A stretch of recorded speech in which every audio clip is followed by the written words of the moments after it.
A nation forged in fire, the birth of the Second Amendment.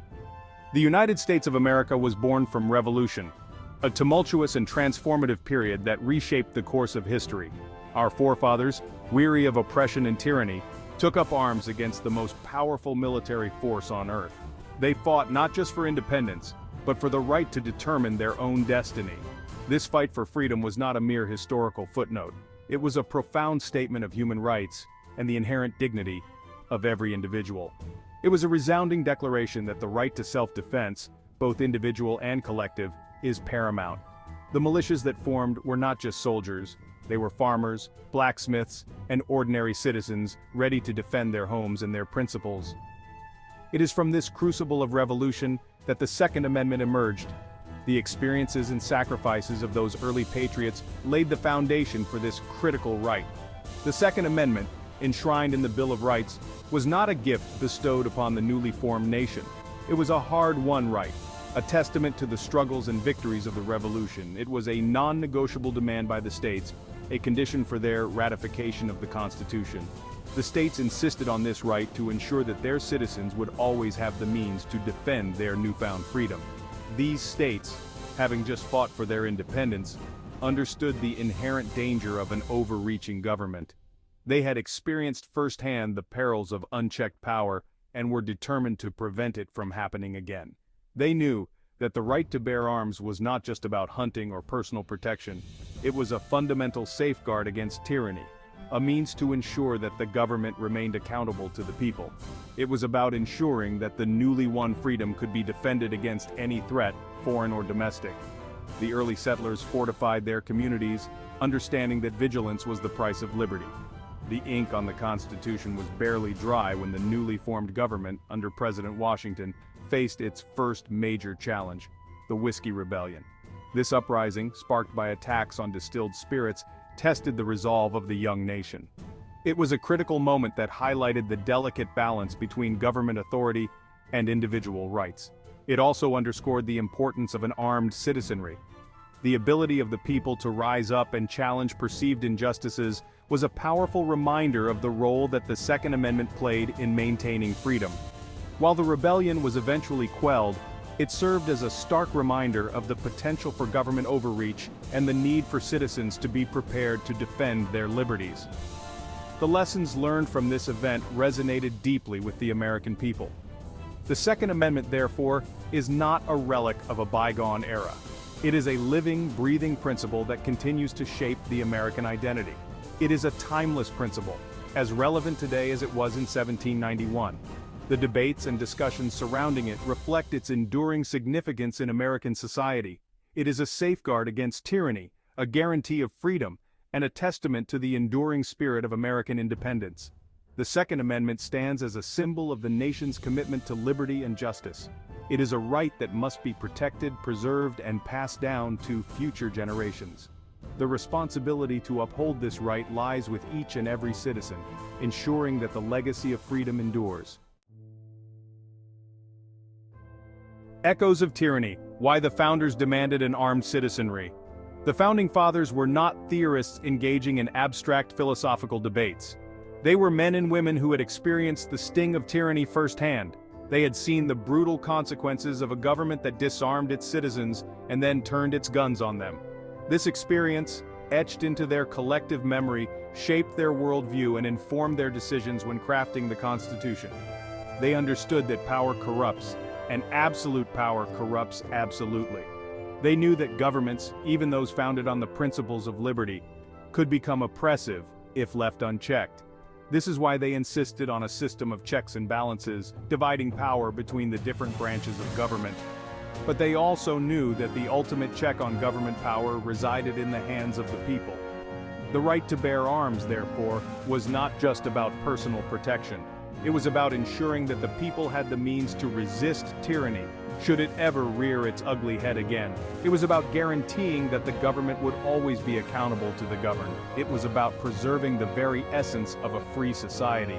The founders knew that a disarmed populace was easy prey for a tyrannical government. They had seen it happen throughout history, and they were determined to prevent it from happening in the newly formed United States. They believed that the right to bear arms was an essential safeguard against tyranny, and they enshrined it in the Constitution to ensure that it would be protected for generations to come. The spirit of liberty, mirroring the First Amendment's broad protection. The Second Amendment, much like its counterpart, the First Amendment, was intended to be a broad and encompassing protection. The Founding Fathers, in their wisdom, crafted these amendments to ensure that the core values of freedom and liberty would be preserved for future generations. Just as the First Amendment safeguards freedom of speech, press, religion, assembly, and petition, it serves as a cornerstone of American democracy, allowing individuals to express their thoughts and beliefs without fear of government retribution. Similarly, the Second Amendment guarantees the right of the people to keep and bear arms. This right was seen as essential for the protection of personal liberty and the defense of the nation. Both amendments are rooted in the fundamental principle of individual liberty, a principle that the founders believed was essential for a free and just society. Recognizing that a free people must have the means to express themselves and defend themselves without undue interference from the government, the founders enshrined these rights in the Bill of Rights. The First Amendment does not limit free speech to certain approved forms of expression. It protects all forms of speech, even those that are unpopular or controversial, ensuring a vibrant and dynamic public discourse. It is this protection that allows society to progress, as new ideas and perspectives can be shared and debated openly. Similarly, the Second Amendment does not restrict the right to bear arms to certain types of firearms. It protects the right of the people to keep and bear arms in general, recognizing the importance of self-defense and the ability to resist oppression. The founders understood that the right to self-defense is not limited to specific situations or threats. They knew that the ability to protect oneself and one's community was a fundamental aspect of liberty. Recognizing this right in the context in which it was written, the founders ensured that this right would be protected for all time. The founders understood that technology evolves. They knew that the muskets of their time would eventually be replaced by more advanced firearms, and they crafted the Second Amendment to be flexible enough to accommodate these changes. They knew that more advanced firearms were already available, and that technology would progress. This foresight ensured that the right to bear arms would remain relevant, regardless of technological advancements. They also knew that the principle of self-defense would remain constant, regardless of the tools available. The right to protect oneself, one's loved ones, and one's property is a timeless and universal principle. To restrict the Second Amendment to the technology of the 18th century would be to ignore the intent of the founders and to render the amendment meaningless in the face of technological advancement. The founders intended for the Second Amendment to be a living protection, adaptable to the needs of future generations.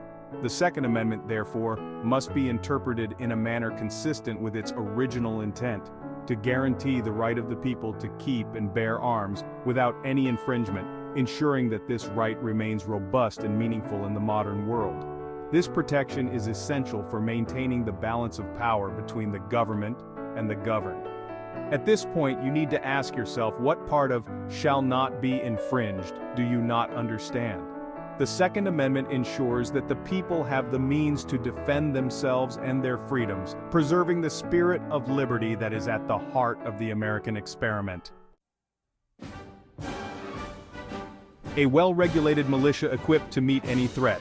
The Second Amendment explicitly states that a well-regulated militia, being necessary to the security of a free state, the right of the people to keep and bear arms, shall not be infringed. This language clearly links the right to bear arms with the need for a well-regulated militia. But what exactly did the founders mean by well-regulated militia? This question has been the subject of much debate and interpretation over the years.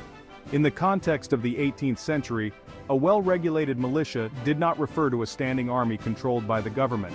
Instead, it referred to a body of citizens who were trained and prepared to defend their community and country. It meant a citizenry capable of bearing arms and organized for the common defense. These were ordinary people who took up arms when needed, returning to their daily lives once the threat had passed. The founders believed that the best defense against tyranny and foreign invasion was not a large professional army, but rather an armed and vigilant citizenry, ready and able to defend their homes and their liberty. They saw this as a crucial element of a free state. This concept of a citizen militia was rooted in the historical experiences of the American colonies. The colonies had relied on militias for their defense long before the Revolution. Colonial militias, composed of ordinary citizens, had played a crucial role in the fight for independence. These militias were not just a military force, they were a symbol of the people's commitment to their own freedom and self-governance. They were often the first line of defense against Native American raids and foreign incursions. Their ability to mobilize quickly and effectively was a key factor in the survival and success of the early American settlements. The founders understood that a standing army could be a threat to liberty, as it could be used by a tyrannical government to suppress the people. This fear was not unfounded, as history had shown that standing armies were often tools of oppression. A citizen militia, on the other hand, was seen as a safeguard against tyranny, as it gave the people the means to resist oppression. This was a fundamental principle that the founders wanted to enshrine in the new nation. The Second Amendment, therefore, was intended to ensure that the people would always have the means to form an effective militia. This was not just about individual rights, but about the collective security and freedom of the community. This meant that they needed access to the same types of arms as the military, as well as the training and organization necessary to use those arms effectively without any restrictions. The founders believed that a well-regulated militia was essential to the security of a free state, and they wanted to ensure that future generations would be equipped to meet any threat. If you found this deep dive insightful, please like and subscribe to our channel for more content like this. Your support helps us bring you more in-depth analysis and historical perspectives.